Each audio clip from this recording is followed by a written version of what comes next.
Hello my YouTube family, कैसे हैं आप सभी। डेली लाइफ विद मीत में आप सबका बहुत बहुत स्वागत है। ये है 23 दिसंबर सैटरडे, यानी आज सुबह मॉर्निंग का ही व्लॉग। और जो शुरुआत हो रही है वो सुबह के नाश्ते से हो रही है। तो सुबह जो नाश्ता था मैंने बना लिया था, मैंने पोहे बनाए थे नाश्ते में। और नाश्ता वगैरह करने के बाद जो काम थे वो निपटाए और किचन वगैरह क्लीन करी। और इसके बाद जो है बर्तन धो रही हूँ मैं नाश्ते के। और जो रात के बर्तन थे ना वो भी मैंने लगाए नहीं थी, तो आज बर्तन धो के मैंने इस साइड रख दिए हैं। कई बार ऐसा होता है ना, अपन जो चीज़ सोचते हैं वैसे हो नहीं पाती है। अगर हर चीज़ अपने सोचे अनुसार हो जाए तो फिर तो बात ही क्या है। इसके बाद मैं आ गई अपना जो फ्रिज था उसे साफ़ करना था। मैंने देखा फ्रिज ना थोड़ी सी गंदी लग रही थी, थोड़ी सी नहीं, मुझे तो जो डोर का हिस्सा था ना वही गंदा था, मेन वही हिस्सा गंदा था। और बाकी जो फ्रिज के रैक वगैरह होते हैं वो मैं साफ़ करती रहती हूँ। और जो वेजिटेबल टब वगैरह होते हैं वो सब भी मेरे जैसे जब वेजिटेबल्स वगैरह लेकर आती हूँ, जिस दिन मार्केट लगती है तो उस दिन मैं उन्हें धो लेती हूँ। तो इस वजह से वो सब तो साफ़ था, लेकिन जो डोर वाला हिस्सा था वो कुछ ज़्यादा ही गंदा हुआ था। और सामान भी डोर में ना ऐसे कुछ इधर खसका हुआ था, कुछ उधर, जो देखने में बिल्कुल भी अच्छा नहीं दिख रहा था, जैसे कि मैंने आपको दिखाया। और कुछ ना मतलब जैसे सॉस वगैरह गिर गई थी तो उस वजह से भी वो गंदा हुआ था। तो आज मैंने सोच के रखा था कि आज मैं सुबह फ्रिज साफ़ करूँगी। तो बस बर्तन धो के आने के बाद मैंने जो किचन वगैरह साफ़ कर लिया, उसके बाद मैं आ गई अपने फ्रिज को साफ़ करने के लिए। और मैं आपको दिखाऊंगी कि हल्का हल्का गंदा हुआ है, मैं आपको दिखा रही हूँ, लेकिन ना उतने अच्छे से पता नहीं चल पा रहा है।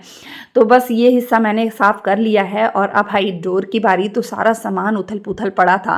और जो सबसे ऊपर वाला रैक होता है ना फ्रिज का, तो उसमें मैं रखती हूँ जितने मसाले वगैरह होते हैं ना, जैसे अपन सांभर मसाला हो गया, पाव भाजी मसाला हो गया, इसके अलावा सिट्रिक एसिड वगैरह हो गया, कई चीज़ें मैं उसी हिस्से में रखती हूँ। और उससे क्या होता है, हमें पता भी चलता है कि हमने कौन सा सामान कहाँ रखा है। और मसाले एक जगह में रहते हैं तो उसे निकालने में आसानी होती है। तो इसलिए मैं सबसे ऊपर वाले हिस्से में उन्हें रखती हूँ। और बस इसके बाद ना मैं एक एक करके सारे जो है ना डोर के जो रैक वगैरह हैं इन्हें अच्छे से क्लीन कर लूँगी।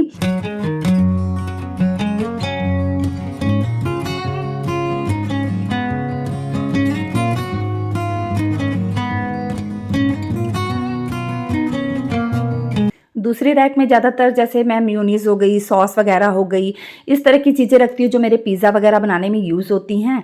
और मेरे जो छोटा है ना शरण, उसको ये सब जैसे सैंडविच वगैरह बहुत पसंद आता है। तो मैं कभी आपके साथ शेयर नहीं करती, लेकिन वो ना कैमरे के पीछे, जैसे मैं कई बार अपना दूसरा कोई काम करती रहती हूँ तो अपने आप वो अपना सैंडविच वगैरह बना के खाता रहता है। तो इस वजह से ये सब चीज़ें मैं घर में रखती हूँ। और इसके साथ बच्चों की सॉस वगैरह, और जो घी का मैंने उस दिन आपके साथ में हलवा बनाने के टाइम पे जो घी का डब्बा खोला था ना, तो उसे भी मैंने फ्रिज में रख दिया है। क्योंकि खुला हुआ डब्बा फिर मैं बाहर नहीं रखती हूँ, कुछ मैंने डब्बे में निकाल लिया है और जो कुछ बचा हुआ था उसे बाहर रख दिया है। और जो उस दिन घी बनाया था वो भी मैंने अलग से डब्बे में रख दिया है। तो ये देखिए, इसके बाद मैं अलग अलग तरीके से सेटिंग करके देखती हूँ, जैसा अच्छा लग जाए ना फिर उस तरीके से सेट कर देती हूँ। और मेरे ना फ्रिज का मतलब जो मेरा पूरा फ्रिज तो साफ़ हो गया, अच्छे से देख सकते हैं आप।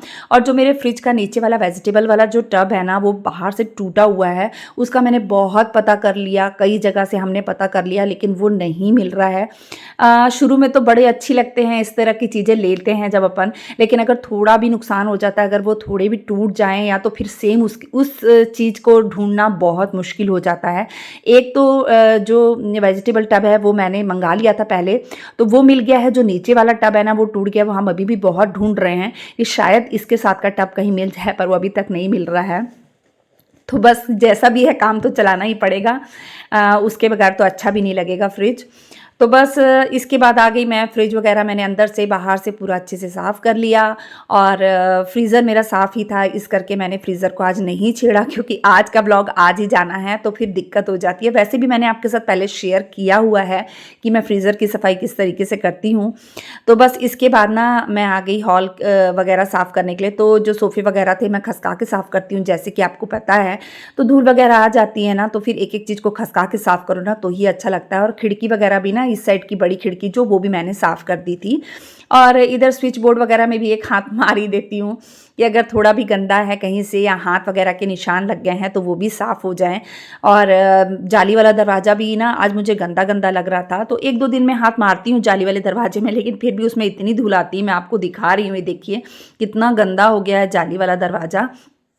मेन डोर होने की वजह से भी ना मेरे को लगता है इधर ज़्यादा धूल आती है, और एक गली वाला हिस्सा जो रहता है वहाँ पे भी काफ़ी धूल आती है। अब बस ये हिस्सा मैं पूरा साफ़ कर लूँगी, पूरे दरवाजे वगैरह साफ़ कर लूँगी, और इसके साथ ही ना मैंने आज पूरे घर के जितने भी डोर थे ना सब साफ़ कर लिए थे। जैसे वो गले पिछले कमरा हमारा बेडरूम है, डैडी जी का रूम है बेडरूम, उन सब के दरवाजे भी आज मैंने गीले कपड़े करके ना पूरा साफ़ कर लिया था। तो इस तरीके से छोटे-छोटे काम करते रहो ना तो घर फिर साफ़ रहता है, और एक साथ अपन सोचे ना कि आज ये भी काम कर लें, ये भी काम कर लें, तो बहुत ज़्यादा दिक्कत हो जाती है। तो अपन क्या करें, अब देखो घर में झाड़ू पोछे के अलावा भी इतने काम होते हैं ना, जिनको हमें ही एक हाउसवाइफ को ही मैनेज करके रखना होता है। उसे ही सोचना होता है कि वो अपने कामों को किस तरीके से बाँटेगी और किस तरीके से करेगी। अगर वो एक ही दिन हम अपने सारे काम निकाल लेंगे तो वो हमारे लिए पॉसिबल नहीं हो पाएगा, है ना? तो इसी वजह से थोड़ा-थोड़ा जितना होता है उस हिसाब से करते हैं। और ये देखिए यहाँ बेडरूम में ना साइड में कितने सारे कपड़े इकट्ठे हो गए हैं, कम से कम 3 से 4 दिन के कपड़े इकट्ठे हुए हैं जो कि प्रेस करने के हो गए हैं। अब जब मुझे फुर्सत मिलेगी तब मैं इन्हें भी प्रेस कर लूँगी। मेरे हस्बैंड बोल रहे थे कि मैं बाहर दे आता हूँ प्रेस करने के लिए, फिर मैंने खुद ही कहा कि नहीं, मैं थोड़े-थोड़े करके इन्हें कर लूँगी। लगने की देरी होती है, लग जाओ ना एक बार किसी काम में तो फिर वो मुश्किल से आधा पौन घंटे का ही काम होता है और ढेरों कपड़े प्रेस हो जाते हैं। तो बस इन कामों को भी करना है। इसके बाद देखिए मैं इस कमरे में भी ना अच्छे से झाड़ू लगा लूँगी, और सारे बेडरूम वगैरह ना मैंने पहले ही क्लीन कर लिए थे। और ये सब करने के बाद ही मैं झाड़ू पोछे के काम में लगी थी। झाड़ू मारने के बाद मैंने पूरे घर में पोछा भी लगा लिया था। और ये जो ना वो है पेपर पोहा, रमन बहुत दिन से कह रहा है कि मम्मा जो दिवाली पे आपने चिवड़ा बनाया था वो फिर से बना दो, क्योंकि उसे ना ये सब चीज़ें बहुत अच्छी लगती हैं। तो बस मैंने फिर उसे धूप में रख दिया कि जब देखूँगी शाम को बना दूँगी। तो उसे धूप में रख के आ गई। उसके बाद जो कपड़े मैंने धोए थे ना उसे भी मैंने वॉशिंग मशीन में सुखा लिया था, तो वही मैं निकाल रही थी। इसके बाद कपड़े वगैरह सूखने डालने के बाद मैं आ गई हूँ किचन में वापस से। और किचन में आप जानते हैं आजकल नए आलू आते हैं तो कितनी ज़्यादा उसमें धूल मिट्टी चिपकी होती है।